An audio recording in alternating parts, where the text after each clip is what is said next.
Okay. It's okay.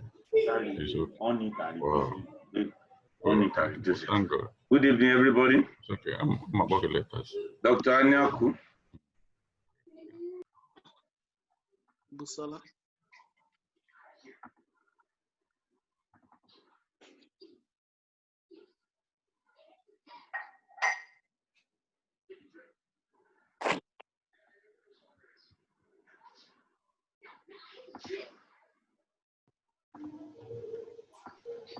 I welcome everybody once more. You know, we started this study, this series 2 days ago, and we'll be discussing further. I know it's an area that is very interesting. There are many people, a lot of things that are hidden. The information is not readily available, but that's why I want to go systematically. People will have thought that we first of all discuss F distribution before we even talk about the ANOVA itself, because that was how we did, we discussed chi-square and t-test, t distribution, chi-square distribution and t distribution. But I decided to use different methods for this, because if I have come to talk about F distribution before I talk about ANOVA, so F is the statistic for ANOVA, but it's not only for ANOVA. That is just the problem. And it will be difficult for you to even conceptualize unless you first of all do the illustration we did 2 days ago, how F is the systematic variance divided by non-systematic variance. Very simple. So the systematic variance is the variance due to the study, the difference you are looking at between groups. You want to see these groups are actually, the difference you are seeing, the groups are actually significant, they are not due to chance. Whereas the unsystematic variance is the inherent variance. In many situations, it's the measure of standard error, is the inherent variance in the population. So we got to know that if the inherent variance even is bigger than the variance we are seeing, it cannot be significant. The variance we are seeing, the difference we are seeing cannot be significant. So for the difference between groups to be significant, the variation you are seeing between the groups should be bigger than the inherent variability. I think we can still go back later, but let's quickly talk about what is this F distribution. Like any other distribution, is a probability distribution of F statistics, and it is the distribution of all possible values of F statistics. And at least we have a glance at what F statistic means 2 days ago. That is division of systematic variance by unsystematic variance. That is variance between group divided by variance within group. Variance between groups divided by variance within group. It even work for 2 groups also, but of course there's no need to do that for 2 groups. We can actually use t-test to look for the difference between 2 groups. It's the same logic, but because you cannot use t-test to, it's not advisable to use t-test to test difference between many groups, because it ends up giving you family-wide error. So the probability of type 1 error is very high. If you do many tests, at least one will be significant. Naturally, maybe there may not be any difference between the groups, but because you are doing many multiple tests, so there's no way one will not be significant. That one can lead to family-wide error. And that is the reason we now use this ANOVA, analyzing the variance, comparing variance between and variance within. So you can actually work for 2 groups also. But of course, there's no point doing that, but we know that you use it for 3 groups, 4 groups, more than 3 or more. Now let's move on. Let's just quickly look at the characteristics of this F distribution. You know, most of these distribution, they are related to normal distribution. You know, when we discuss chi-square distribution, you know, the origin, the first person to describe chi-square distribution was Carl Pearson. And what he did was to square standard normal deviate, the Z, to square it. And you know the Z ranges from minus to plus. Those from minus then to plus. But when you square, you remove the minus sign. So that is why the chi-square is a square of normal distribution. And of course, if you square, no more negative sign. And that is why it's now skew. Now skew is from 0 to infinity, the value of chi-square. Unlike normal distribution, like from infinity on both sides, negative side and positive side. And also inclusive of a 0. But chi-square is not like that. Now we also talk about T distribution, that T distribution, the same shape with normal distribution, but the thickness vary and the wideness of the base. The same shape in the sense that it's bilaterally symmetrical. Whereas the sample size increases, it approaches normal distribution. We also know that the degree of freedom of chi-square increases, it approaches normal distribution. It's the same thing with F distribution. Look at the F distribution of F statistics. And we also said something before yesterday that unlike this other one, because we know that normal distribution does not depend on degree of freedom, but chi-square depends on degree of freedom. That is why it's a family distribution, because there are many shapes based on the degree of freedom. The same thing with T distribution. There are many based on the depending on the degree of freedom. The same thing also with F distribution. But the only difference now is that the F distribution depends on 2 degrees of freedom. We know that we are compared, and the origin of the 2 degrees of freedom, we explained it for yesterday. The origin of the 2 degrees of freedom is that you are analyzing variance at different levels. We talk about 3 variances, but the F distribution is the difference between 2 of the 3 variances. We talk about variance between, which is the systematic variance, variance within, which is non-systematic variance, and the total variance. I will now know that the total variance is addition of the variance between and variance within. But the F distribution, F statistics, is when you divide the variance between by the variance within, that is the F.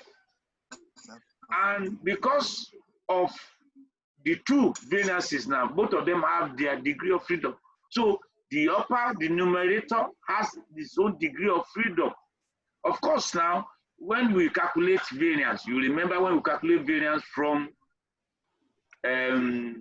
mean, calculating the variance, you divide. When you look at the deviation from the mean, you square deviation from the mean, you add the sum, you add the square deviation, which is sum of square. For you to now calculate variance, you just need to divide by the degree of freedom, that's the n minus 1. The total number of entity minus 1. So if you are now, if F statistic is division of 2 variances, the variance between and variance within, each of them has its own degree of freedom. Like now, for the variance between, because we are dealing, how we calculate the variance between is to look at how each of the variance of each group deviate from the total variance. So how the variance of each group deviate from the total variance, I think is for the benefit of those people, because for the people that were not around before yesterday, so that I will not be talking to the look at the explanation we gave. We use an example because it's better you use an example. Look at this example we use. We have 3 groups, and each of these 3 groups, there are 5 in each group. So we have placebo. It's not maybe it's placebo, it's just a matter of you have 3 groups. It can be anything. But here now we have this one is just trying to look at effect of Viagra on libido. So these are libido scores. 1, 2, 3, 3 groups: placebo, low dose, and high dose. Now, you can see the mean for placebo for the first group, the mean for the second group 3.2, the third group 5, and the variance you can see 1.7, 1.7, 1.2.5, or the standard deviation 1.3, 1.3, 1.58. Now, the 3 level of variances we look at here is illustrated here. This illustration here I generated using Excel. It was when I was conducting this workshop in Port Harcourt, one of those days in Port Harcourt. When I was explaining, I explained, people could not get. When I went back to my hotel room, I had to think, what is the best way to explain this thing? So I now generated this thing with Excel. And perfectly, when you just explaining, people understand. And that's why I've been using it. So anybody, just a way of conceptualizing it. Now I made the illustration because I can recognize that some people were not around.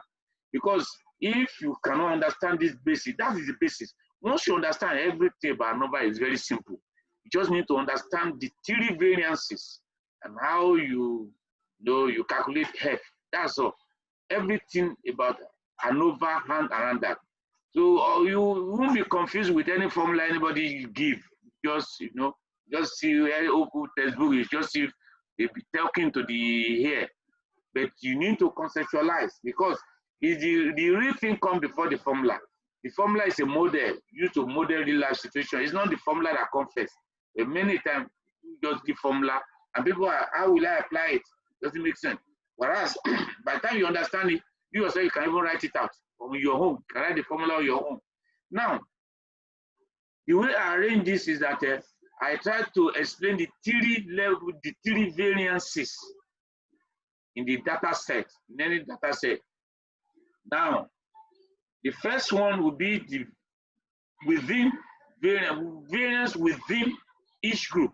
So what we just do here is just to arrange the 3 groups serially, in series. The first group 1 to 5, second group number 6 to 10, third group number 11 to 15. These are the values. That's why we put the group 1, group 2, group 3.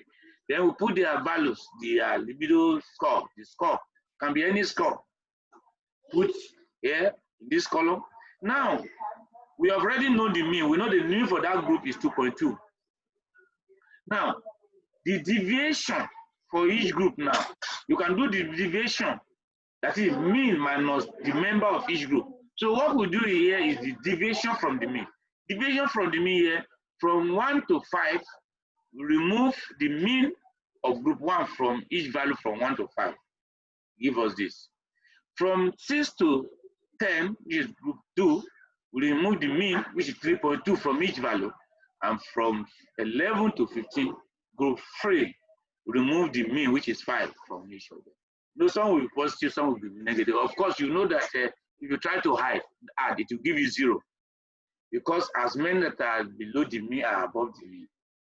So the mean is in the middle. So that is why the intelligent people in those days, when they were developing statistics, they discovered that they could not move further by adding. So now square. When you now square, of course, mathematically negative become positive. So you will to now have positive value. When you add it together, that's what we call sum of square. And when you are running ANOVA or regression, you will see sum of square. That's just it. It's just the deviation from the mean, from each value, the deviation from the mean, and square it and add everything together for that data set. That is the sum of square. Now, the sum of square for within now. You know the sum of square now is what you divide by the degree of freedom. We'll calculate the variance. You remember, that's why they say variance is mean square deviation from the mean. Mean square deviation from the mean. Square deviation from this is deviation from the mean. Square. Therefore, the you calculate the average, which is the mean, you have to divide, but you will not divide by n. It's divided by n minus 1, the degree of freedom. to give you the average square deviation from the mean, which is the variance. So sometimes it's better you say average square deviation from the mean. It's less confusing than people that say mean square deviation from the mean. What are you saying? Mean square deviation from it's average square deviation, because this is the square deviation from the mean. And you know, if you actually want to know the average, because each of the subject, yes, has its own square deviation from the mean. So you want to calculate the average for everything. You add everything together, divide by the number minus 1, degree of freedom. So unlike for the mean, you divide by the n, but for calculating variance, you divide by n minus 1, because you already calculated mean. You already fixed the whole thing. We are not going to be repeating that, because we have explained many times the logic behind the degree of freedom. Now, this is sum of square within. If you want to calculate the variance within now, that's what we did here. The 23.6 divided by the degree of freedom. The degree of freedom for that group is 12, because for the group, because there are 3 groups, 5, 5, 5, 5 minus 1 in 3 places, that's 4 times 3, making 12. So if you divide that sum of square within by 12, the degree of freedom, it gives you the variance within. Now, this variance between now, that one, how do you get it? If you look at it, the variance within, you just, very simple, you remove the mean for each group from each value. But here, the variance between each group, that you want to see how different these 2 groups different. How you calculate that is to know the total mean, the grand mean for all the 3 combined together. And there are 2 ways to do that. You can combine, you can add all the 15 together, all the samples of the 3 groups. If they are 4 groups, whatever, all the 3 groups together and divide by the number. Or you add the 3 mean, the different mean of each category together and divide by the number of the category. Divide by 3, it gives you the same thing. So the variance between, how do you compute it? Is by look at it, the difference between the grand mean. The grand mean is the mean of total, combining all the groups together. You didn't divide them. It's the grand mean. You calculate the mean. So that's what we represent by double bar, bar, yeah. But of course, because we have already represented the group mean by x, so the grand mean will be double bar x. So you are removing, you are looking at how different are they from the each, how different is each of the mean, group mean, each of the group mean from the grand mean. So what you do, you remove grand mean from each of the group. When you do that for here now, you know that for each of the, for this group now, for the group 1, their own mean is 2.2 and the grand mean is 3.47. When you remove 3.47 from 2.2, it gives you minus 1.27. You know it's the same thing, the same group for the 5 of them. That's why you are getting the same value for the 5 of them. Then for group 2, 3.2. That is the mean for that group. You remove 3.47, the grand mean for it, it gives you minus 0.27, which is the same thing for all the group member. That's why it's 5 there. 5 of them there. Then you now have the last group. The group mean is 5, the grand mean is 3.47. When you remove 3.47, it gives you positive 1.53 for the 5 for the group. There are 5 of them. When you, of course, if you add it together, it gives you 0. So you square. When you square that deviation now, it gives you the sum of square between. The one we calculated first was sum of square within. This is sum of square between. Now, for you to calculate the variance between, you need to calculate, divide the sum of square by the total and by the degree of freedom. And there are 3 groups. So the degree of freedom will be 3j minus 1. That is why you calculate the mean. That's the first one we did here. The group sum of square within divided by the degree of freedom, which is 3 minus 1, give you this. So 10.067 is the variance between. 1.967 is variance within. So our statistic, F statistic, is comparing variance between as numerator and variance within as denominator. We expect if there's actually a good difference, we expect the numerator to be bigger, because if there are actually a significant difference among the groups, the variance between should be able to offset far bigger than the variance within. And this is what has happened. When you now divide 10 by this, it gives you 5.119. That is the F statistic for the ANOVA. Now, it's very straightforward. Now, somebody asked question 2 days ago. Why do you need the other one, the total sum of square? Well, the reason, there are many reasons you make use of it here. You can confirm that the sum of square within and plus sum of square between give you total sum of square. If you add it now, it gives you exactly total.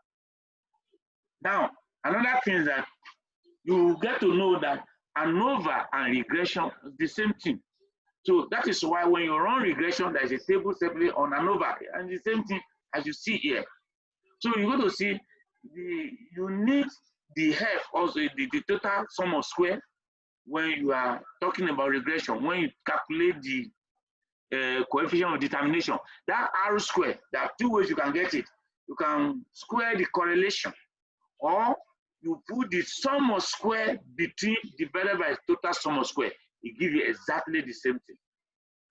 So that coefficient of determination, R square, you can square. When we get there, when we run regression, we'll see, you just either square the correlation coefficient, or put the sum of square between, which is the model. So in regression, you call it sum of square model, because the between is the model. So when we talk about regression, linear regression, we're going to see, you see the sum of square between here is the sum of square model in regression. While sum of square within here is the sum of square residual or error in regression. And the total sum of square is the same for both of them. And that is why if I run this, if you run this same data set with linear regression, it will give you exactly the same thing. So that's the usefulness of that one. Now, if you run it with the SPSS, this is what they give you. You know, somebody was asking the question 2 days ago.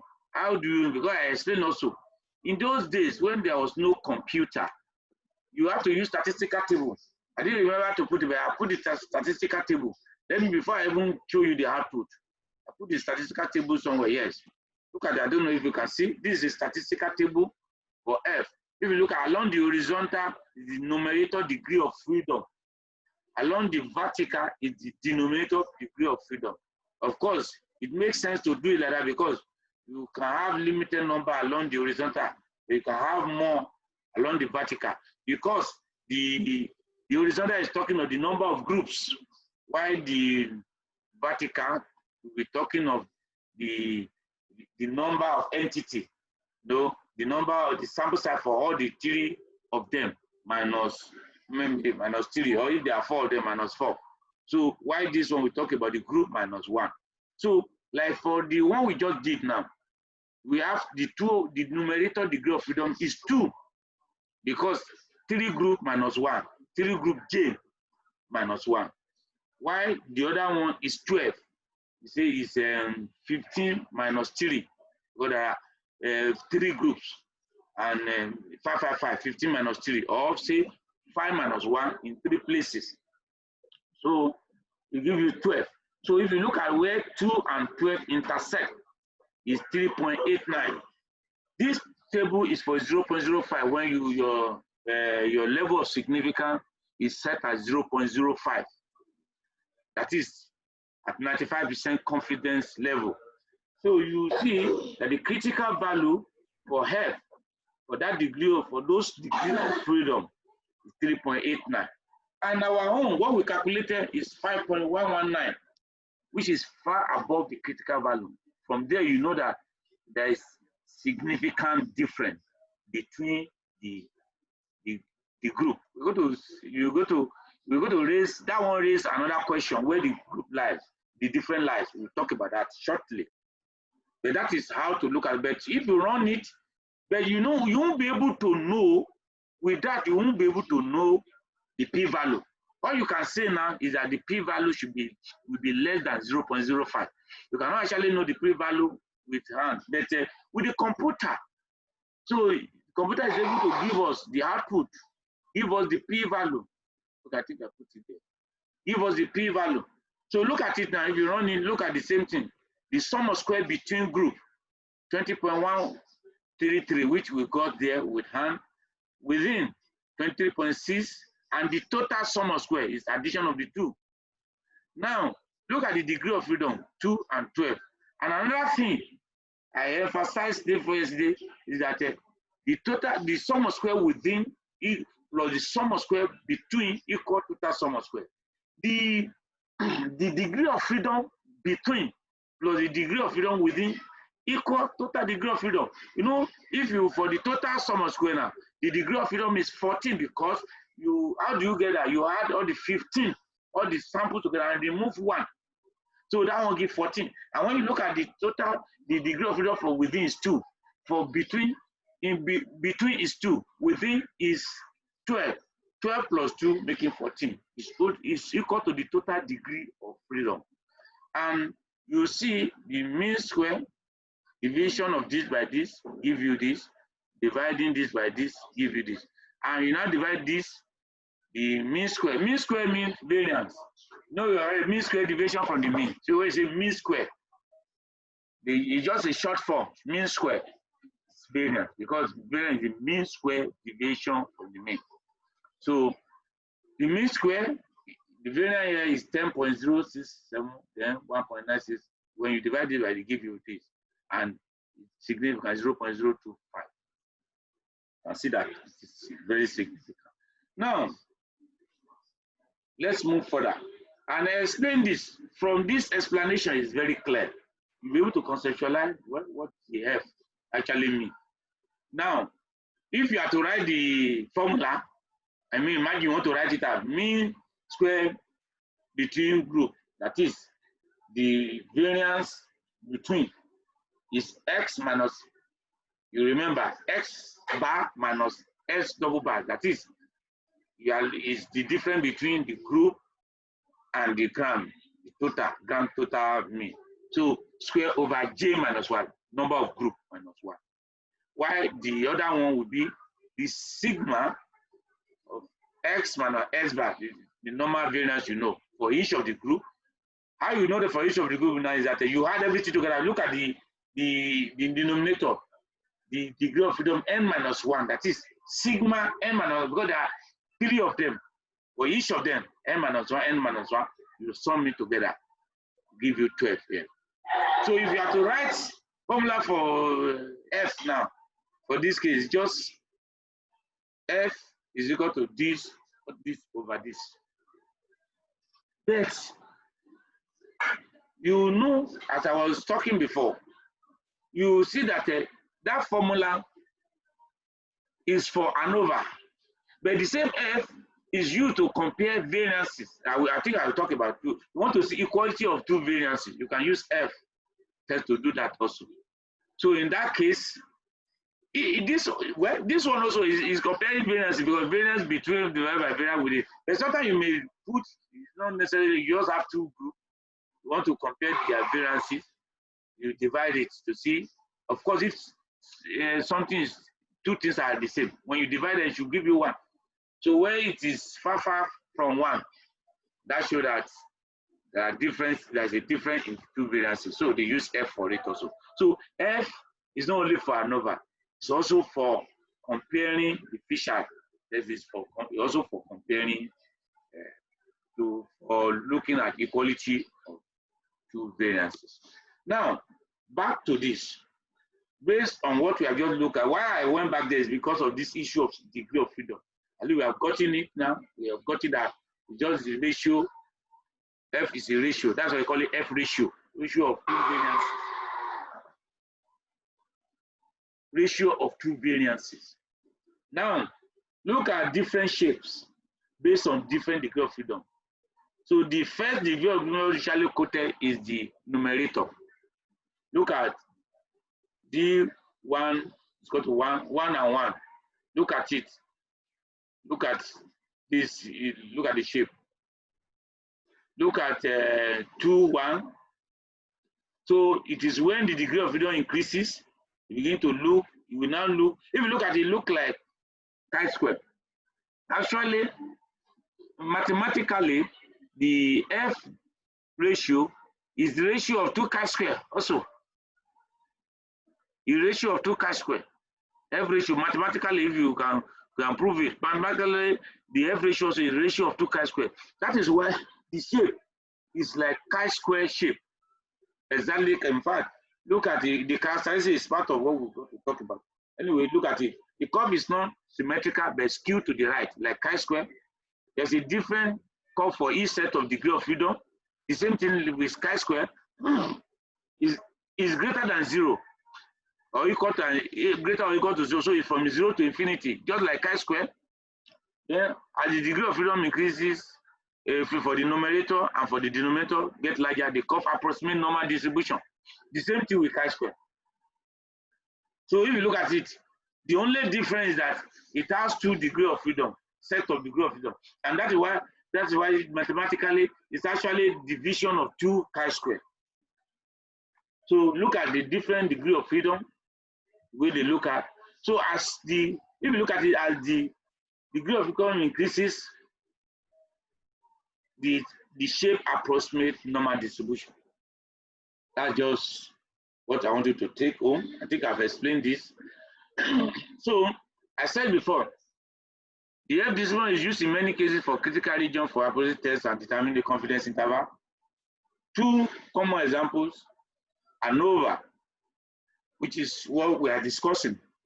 The F test to determine if the variances of 2 populations are equal.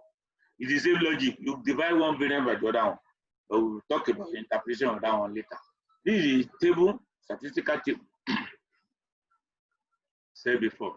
Now, I think we have finished talking about it. There's something I just want us to quickly look at before we stop today is what I raised. Look at the example we gave. It's statistically significant, 0.025. But where does the difference lies?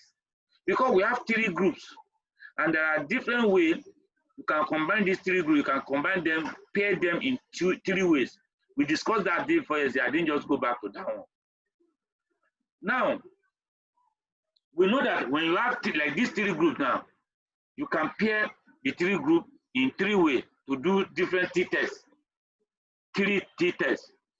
So, but of course, we say this family-wise error issue. That was why people now opted for ANOVA. But if you use ANOVA to look at differences between groups, and there's no difference, you just rest your case. But if there's a difference, statistically significant difference, you have not finished. Because you have to let us know where the difference lies. Like this issue now, A, B, C.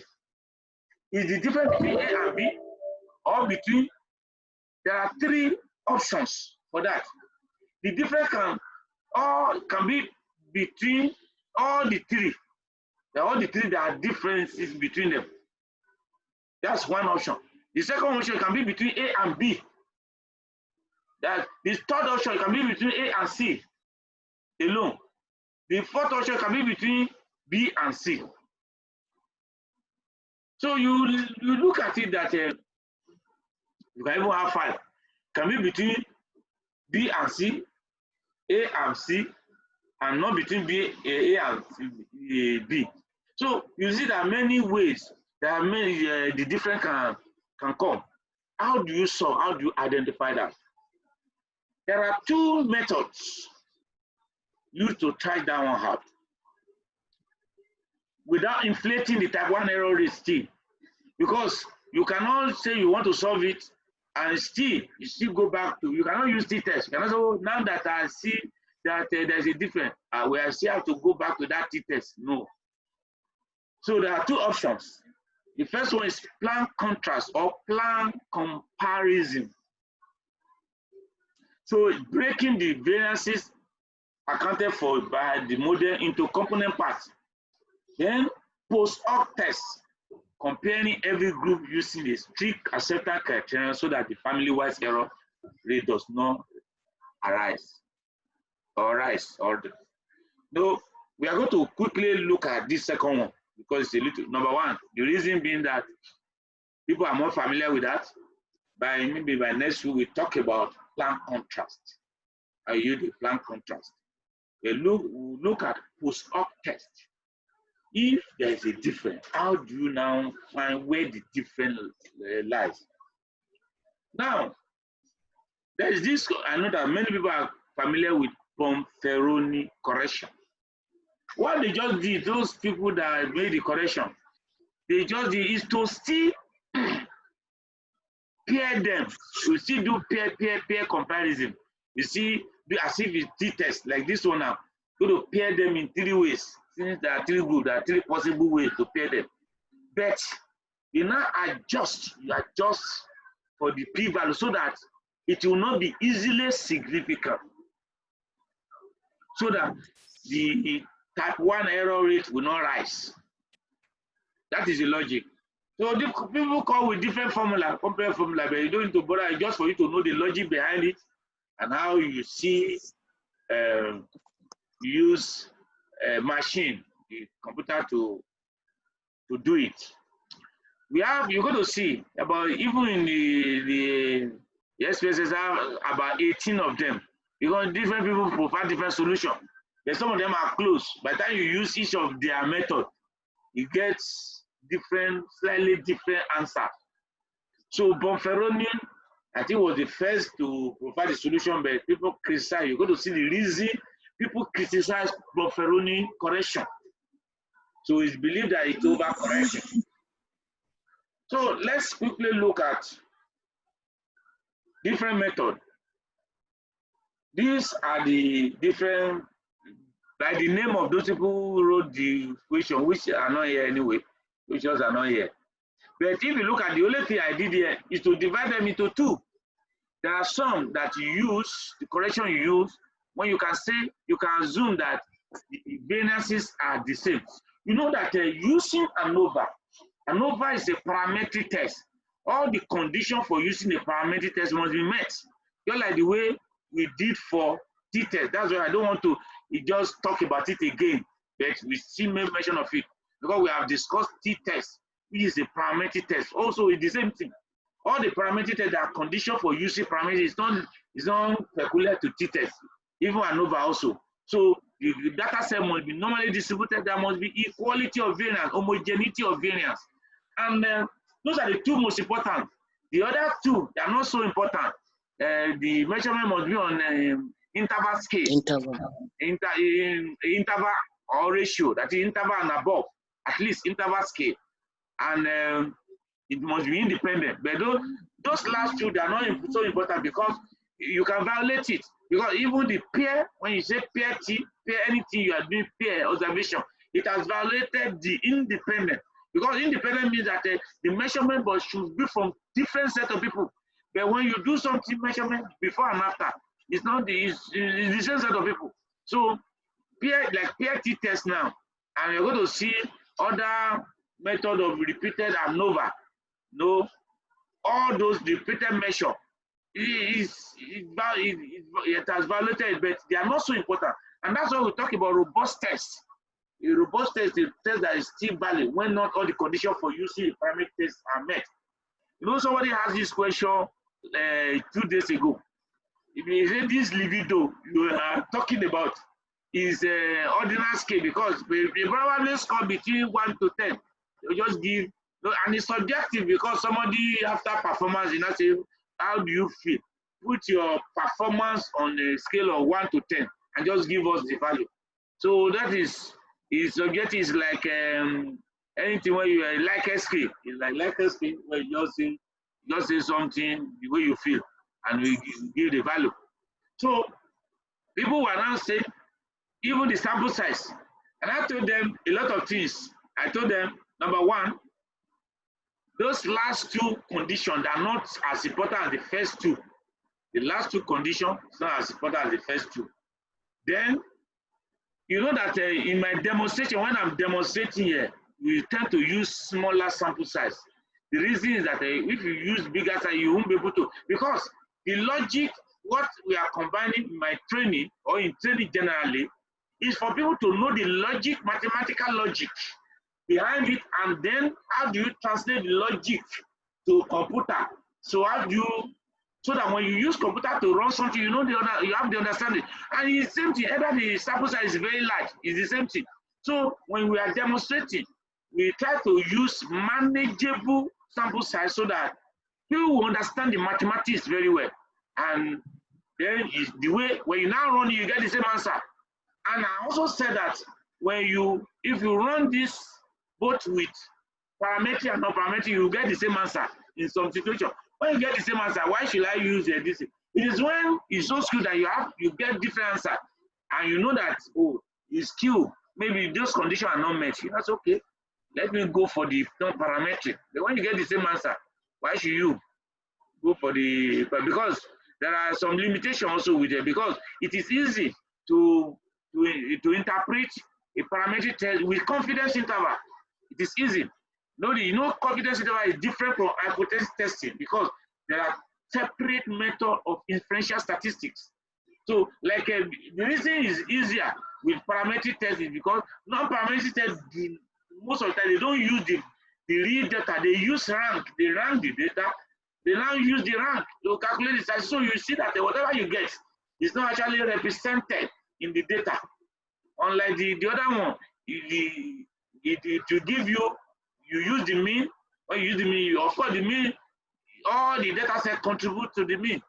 So that is why it is easier to use the parameter together with the confidence interval than confidence interval than non-parametric. So the other three, when you cannot assume, the other four rather, when you cannot assume, if you feel you've done your test, you see that equal variance are not assumed.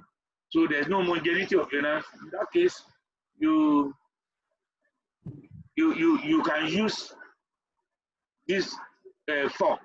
So what I did, look at Bonferroni, the commonest one, which is Bonferroni. We use it to run it. So it's only, you can see that where the different, what, you know, the computer, because the computer is not human being. So you have to arrange it. What you do is that you put group 1 placebo, you compare it with low dose and high dose. So you make low dose to compare with compare with placebo and high dose. Then high dose, placebo, and low dose. So of course there will be a repetition. All you just need to do is just to take 3 pairs, placebo and low dose, placebo and high dose, and low dose and high dose. That's all. You know where they are. You look for it. Because that will be repetition. That's why you see there. Everything about it will repeat itself. But you can spot it between placebo and low dose. And you see it's not significant. Between placebo and high dose, that's where, can you see, it's significant. Between low dose, we have already said that. Between low dose and high dose now, look at it, the third one. It's not significant also. So if you look at this one, it's a repetition. High dose and placebo. Low dose and high dose repeating itself. So you are looking at that 3 p-value here now, 0.025, which is between placebo and high dose, 0.845, which is between low dose and placebo, and then 0.196, which is between low dose and high dose. So you can see the difference lies between low dose and placebo and high dose. What is just telling you, the interpretation of that is that there's no more difference between somebody that did not use Viagra and people that just use low dose. It will not make more difference. Then there's no more difference between people that use low dose and high dose. So what is the difference lies is that if you want to use high dose, when you compare the high dose with the person that didn't use it at all, you can see the difference. That's just the interpretation. So now you will see, I will show you something. People create, because if you look at it, that p-value for p-value for Bonferroni, yeah, low dose and is even the p-value we got for the other one. So people criticize Bonferroni for overcorrection. So let's see. I also run it. I put Bonferroni, LSD, games over. Bonferroni, if you look at the slide before, LSD means least square different. Least square different. And Bonferroni, both of them, they are part of the one you use when equivariance assumed. Then games over is one of the one you use when equivariance are not assumed, not assumed. If you look at it, look at it. You can see Bonferroni, you can see least square difference, number 2. Because those two, they are the most popular. Then I will tell you where they are the most popular. Then game software is here. Now, if you look at it together, compare now. You know, we did Bonferroni the other time. We see that though the same, all of them give you the same thing, because the only for all the 3 of them, the difference is still between low dose and high dose, between group 1 and group 3. It's statistically not different. But you will see something, but their p-value differ. You will see that for LSD, the p-value is 0.008. That shows that if something is not even significant with Bonferroni, it will be significant with LSD. Then games OA is the one that is 0.039 highest. So you see that the one that is most loose, that you can easily find the difference, is the LSD. So because people use LSD because they feel that Bonferroni overcorrect. So Bonferroni overcorrect, they use LSD. So it sometimes if it's not significant with Bonferroni because it has overcorrected, so it will be significant with LSD. I remember we were doing this training in Port Harcourt. One lady that was doing a PhD in physiology, and I said, yes, she remember. She remember. He said that when she in thesis, she used Bonferroni. So I said, go and use LSD. Because if you use LSD, you likely find different. So that's why LSD is very popular. You know, you actually, unless if you don't want different. So LSD is more popular because Bonferroni has been criticized to be overcorrect. So you work for. So if you want to do it, better choose LSD because when you are running it, you have about 18 options. So you choose LSD. So at least it will be able to bring out the difference where it lies. It is. I think we stop here so that we entertain Korea. Thank you. Question. I'm sure nobody chatted because we will have chatted so that question, you chat your question, but no problem. You can still ask your question. Okay. Ask your question. Good evening, sir. Thank you again, sir, for this session. Okay, welcome.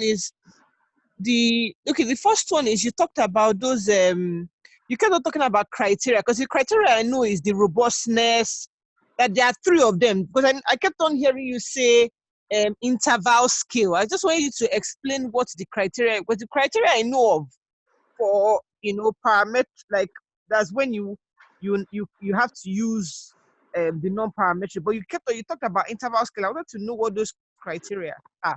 Then the other thing about the Bonferroni, I wasn't really clear on what its role is in this ANOVA, because I understand that ANOVA is across 3 or more.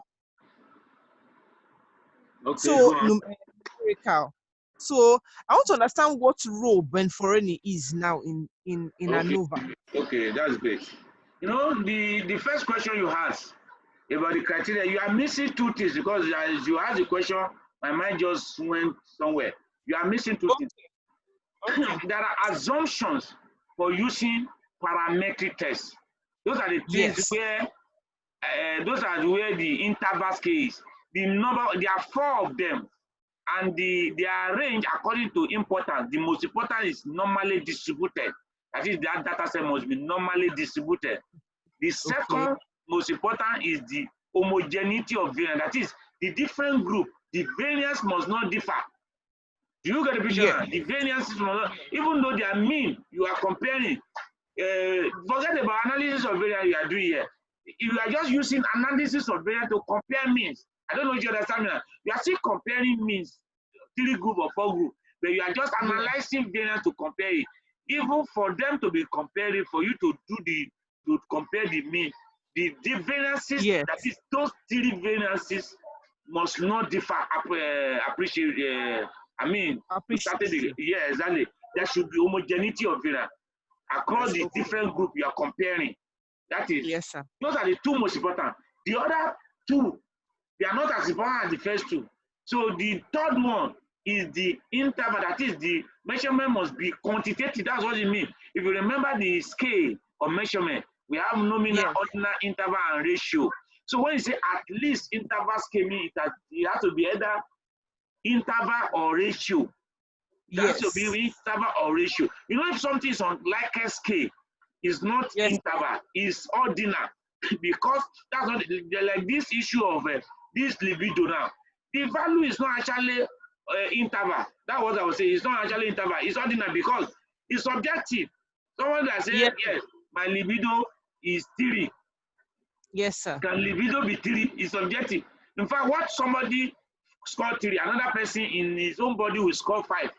It depends on the way they perceive it. So it's not this value are not the real value like blood sugar, like number of children, or those are numerical. So they are, so interval means anything numerical up. That at least interval scale.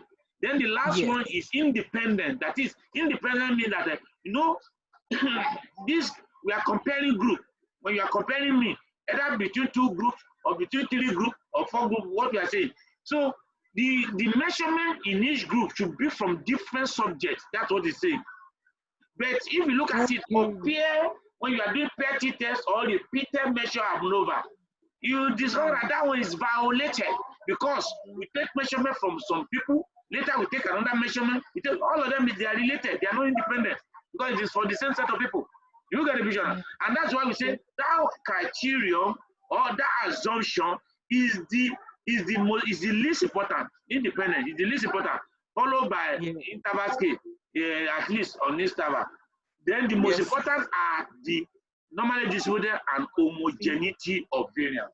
Look at the logic now. That's the first question.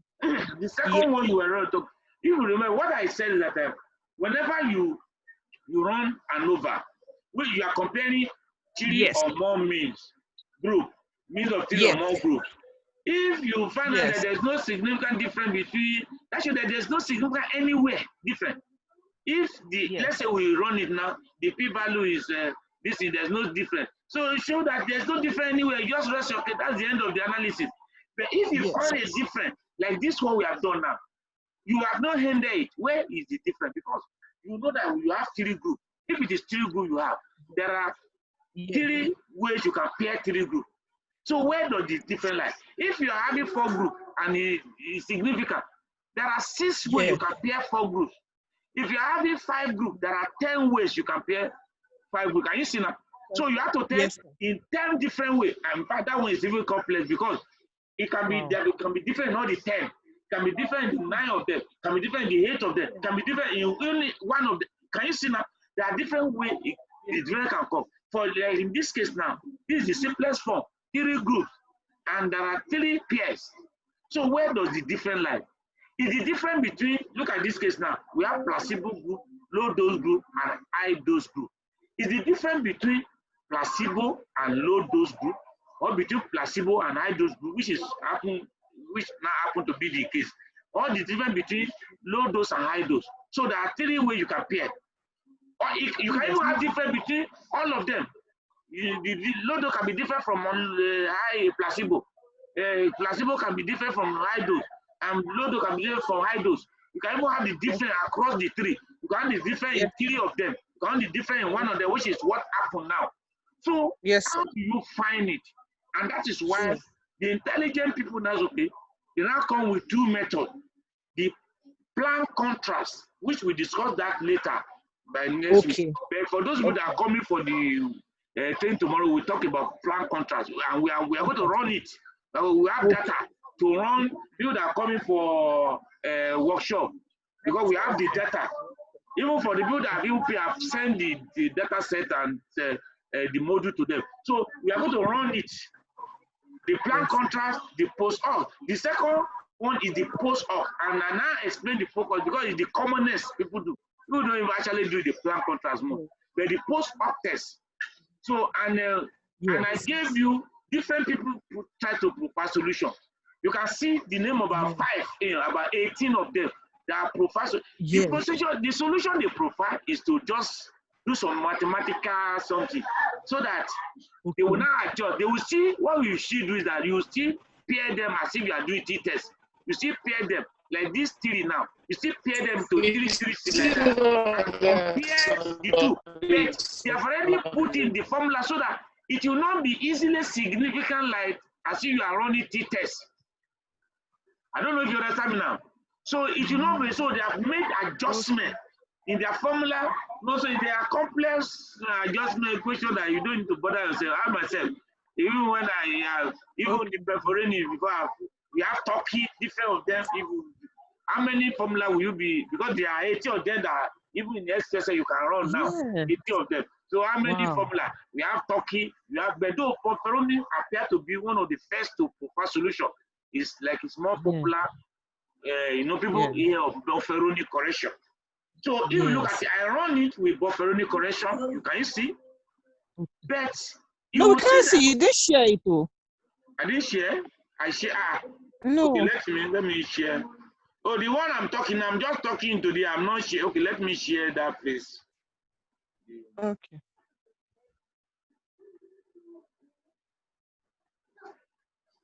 Look at it now. I first of all look at Bufferoni correction, where you're able to locate that the difference is between where the difference is. Yes, is the low dose placebo and high dose. Yeah, placebo and high dose. That look at it. The other one there's no difference. Yeah. So and you can see by their p-value, it makes sense also between placebo and low dose. Look at the p-value. Is 0.84. Yes. But if you look at between low dose and high dose, is 0.9. So there is more difference between low dose and high dose than between low dose and placebo. Yes. Yes. But it's not significant thing. But where you see the difference is between placebo and high dose, telling you that you can only find difference between the person that didn't use the drug and the person that used it very well to take the high dose. That's what is the interpretation of the result. I don't know if you understand now. So that is just the logic behind it.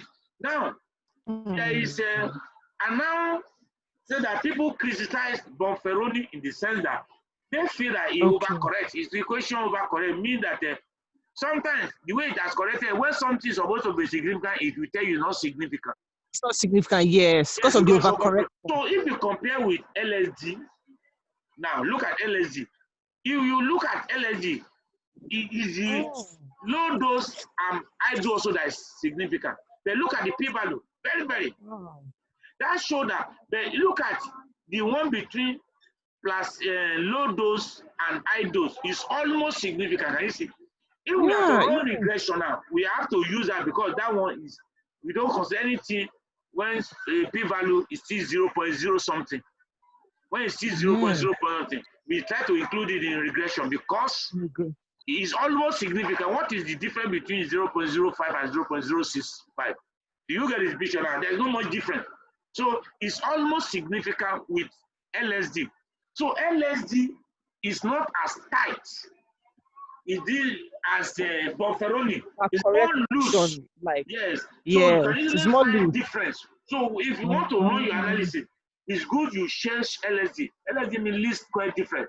So it's you to choose LSD to look for where the different lies. You'll be able to locate it very well than using Bufferoni. And something just come to my mind. There's only that thing I try not to tell you show. Okay, the values are there here. Okay. Yes. Though you explain it further, but when we get to regression, we run this thing with regression. This will make difference. But let me just interpret the graph, because normally when you anything mathematical like that, you use different way for people to concept. It's just for you to understand, to conceptualize it.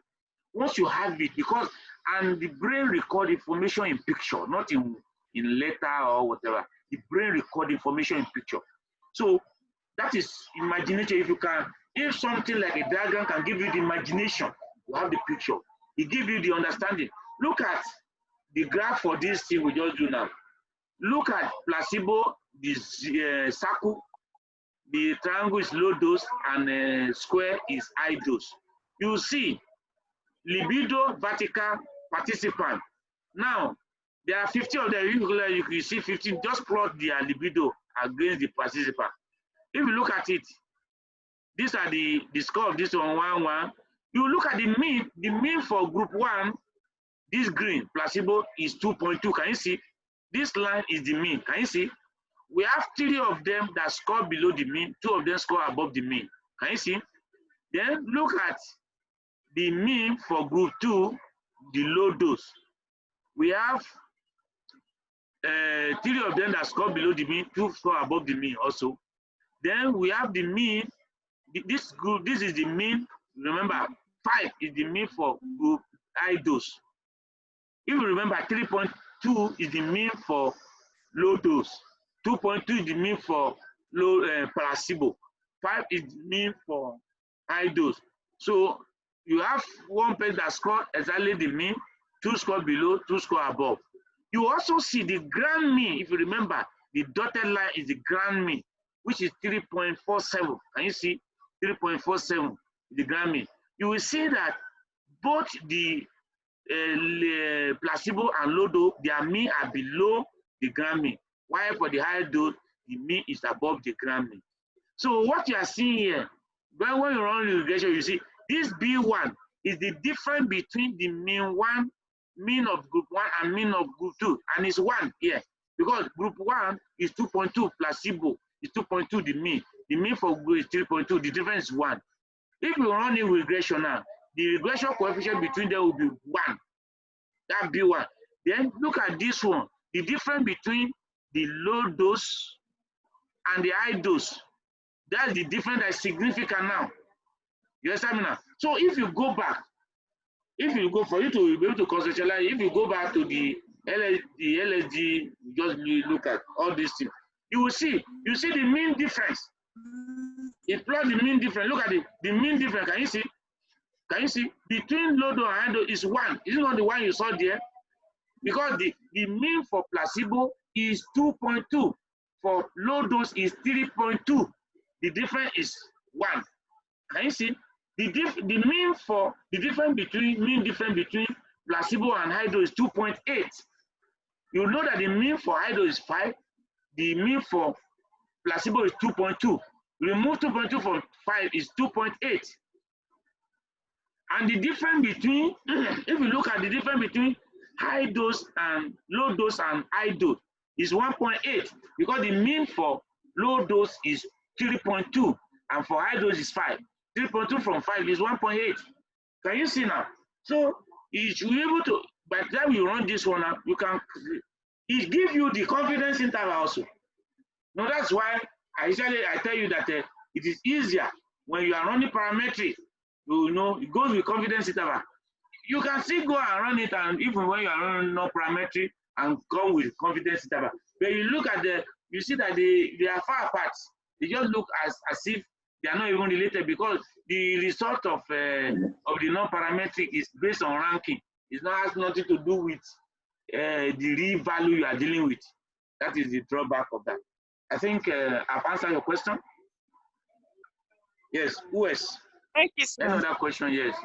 My connection failed at the point of giving the logic behind the ANOVA formula and plan contrast. Okay, I think. So that's prof. Okay. Please remind me the difference between one way and two way. Okay. Okay. Let's answer the two. Okay. Let's first talk about the difference between one way and two way ANOVA. It's very simple. Like this one we do now is one way ANOVA, in the sense that we are looking at the outcome, which is the libido, against the exposure, which is the dosage. Yes, sir. Because the issue of low dose, high dose, and placebo is the dosage. So the factor, the independent variable is the dosage. The dependent variable is the libido. So what determines whether one way or two way or three way is the number of independent variable, number of factor. So the only factor here is the dosage. But if let's say we are trying to come in between black man and white man also, so you want to see, because they usually say that the black man can perform more than the white. So you now put the race now into it. It's another factor. In that case now, we are looking at whether the person takes placebo, low dose, high dose, and whether the person is a black man or white man. Can you see now? In that case, you will see that you have two factors. The first factor is the dosage, the other one is the race. Does it make sense? You can have three factors. Apart from that, maybe you not say, okay, maybe a professional, a farmer, or maybe professional or not professional. Maybe you have another thing to put in. You can tell me any other factor. So you can have many three factors. It depends on what you're dealing with. So whenever it's only one factor, it's one way ANOVA. If it's two factor, two way. If it's three factor, three way. If it's four factor, four way. So you can have as many factors. Whenever it's more than one factor, when you are having two or more, you now call it factorial ANOVA. That's just it. When it's more than one factor, it's factorial ANOVA. That is, you are having more than one. So you will see, begin to see where regression and ANOVA is the same. Because when you are doing multiple regression, multivariable analysis, it's the same thing as factorial ANOVA, because you are adding many factors there. But you will see that very soon, this ANOVA will become academic thing. The world will go towards regression, because the regression is easy to bring everything together, because they are doing the same thing. So in regression, just run everything. It's easier to conceptualize, to run, and to give you more information than the ANOVA. But that's just the logic. I think I've answered that question. No, sir, just to ask about what you just said now. So does it mean that the two-way ANOVA is for when the independent variables are like two? Yes, they are. Then two. For the factorial, is it when they are more than two? Is 2 and above. Two-way ANOVA is a factorial ANOVA. Anything two-way, three-way, four-way and above is factorial ANOVA. Okay. Once you have more than two, once you have more than two, more than one factor is factorial ANOVA. So the logic behind the ANOVA formula. Okay, Prof was talking about. Okay, let me just go there, because that logic behind the formula is the cross of understanding the subject. Is the cross. Once you don't understand that, and once you understand it, there's nothing there. It's so simple. I don't know which one. Let's say the formula. The formula is, we have already said the formula for this thing is actually F ratio. We say F is F ratio. F ratio means when they say something is ratio, it means you are dividing. That's the meaning. Just like you know relative risk and odds ratio, they are ratios because you are dividing. So F ratio means that, okay, something you get by dividing. What do you divide? You divide variances, two variances. You divide variance between the groups by the variance within the group. That's all. And all you need to know, I think I've explained how you get this one. This is the within. Just like the way you calculate variance. So how do you calculate variance? You calculate mean. You remove mean from each value. It gives you deviation, which is this one. You square the deviation, add it together, divide by, you calculate the average, which is the mean. by dividing by degree of freedom. That is n minus 1. The entity minus number of entity minus 1. That's the way we calculate variance. So an ANOVA is you are dividing two variances. It's just for you to know which are the two variances. How do I calculate the two variances? Simple. The numerator is the variance between. The denominator is the variance within. And the variance between. How do we get that? Is by looking, how do we calculate it? You know, the mean of each group is there. The variance between, you use the mean of each group as if their data set on their own, the value of individual. Individual value. Now there's a grand mean. No, when you have the groups, like this case now, we have 3 groups. Each of the group have their own mean. And when you want to calculate the variance within, all you need to do for each of them, remove the mean from each value to calculate the variance within. But for you to calculate variance between the group, you need grand mean. That is, you need to collapse all the group, if there are 3 or 4, how many groups, and collapse all of them and calculate the total mean of all the data sets. That is the grand mean, total mean, grand mean. In this case now, there are 3 groups, each of them 5, 5, 5. So the total is 15. You add all the total together, divide by 15, it gives you the grand mean. Or you can as well add the 3 means together, divide by 3, it will still give you the same value. But just look at it. You add all the data set together, divide by the mean. So you now have 2 set of mean now. At each level, there is a mean. Each of them has some mean. There is a grand mean. So the mean of each level is bar x. The mean of the grand mean is bar s, double bar x. Now, for you to calculate variance between now, you are looking at the 3 mean, each of them, as if there are 3 different entities now. You want to see how are they different from the grand mean. So, for you to calculate how do they vary from the grand mean. So in that case, you now remove the way you remove group mean, the mean from each value. You now remove grand mean from the group mean. Can you see? You remove bar x, bar s, double bar s from bar x. Can you see now? That is the one in the middle now. So when you remove double bar s from bar x, for all of them, of course, you will see when you remove it, it give you constant value because it will give you constant value for all the members of each group. So there are 3 groups. For these 5 people, is the same value. For this next 5 is the same value. For this next 5 is the same value.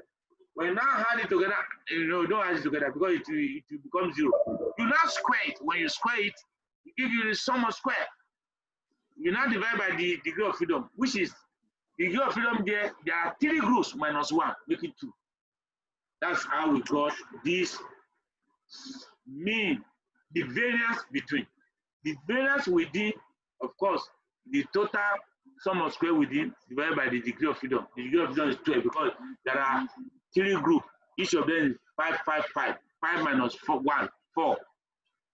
4 times 3 give you 12. The degree of freedom is 12. So now, the F formula now is the variance between, which is the numerator, which is 10.067 over the variance within. Now, when I come here to the formula, it's the same now. This first formula is looking at the variance to calculate the variance between sum of sigma of bar s minus double bar s squared divided by degree of freedom, which is number of group j minus 1. Then for the variance within x, sum of x minus s bar, that is when you remove each of, though it has to go for each of them, sum of x1 or x bar over total sum of the total degree of freedom, because there are 3 degrees of freedom there. 5 minus 1, 5 minus 1, 5 minus 1. You add them together for each of the group, you sum it, to give you. So if you are to write the formula, then just put all this one over this one. So that's the formula. It's just very simple. We understand this, anybody can close eyes and write the formula now. Anybody can close eyes. So you cannot see now. The formula is not the real thing is understanding it. The intelligent people like to create mnemonics for people that don't want to struggle much. But it's still good for you to understand. When you understand, you don't play on just like when they say if you want to calculate the growth expected value for chi-square, row total and minus row total times column total divided by grand total. If you ask it, doesn't make sense. It's just a shortcut. But if you understand the concept, you don't know why it is like that. So it's the same thing. Once you understand the logic, there's only big deal in this analysis of failure. And when you get to regression, you understand, you'll be able to conceptualize the more. Okay, and what we have discussed here will help in regression also. Once you understand this one, and when we get to regression, it is easy to conceptualize regression. And once you get the linear regression, then move to logistic regression, how the logarithm come in. So we discuss that. I think I've answered the question Prof asked. Is it clear now, sir? Yeah, it's okay. It's okay. Great. So any other, I think there's no, any other comment, any other question? If there's no question, okay, let me just, I have something to introduce to you. There's no question. If you have question, you can type it. Let me just pause the recording now.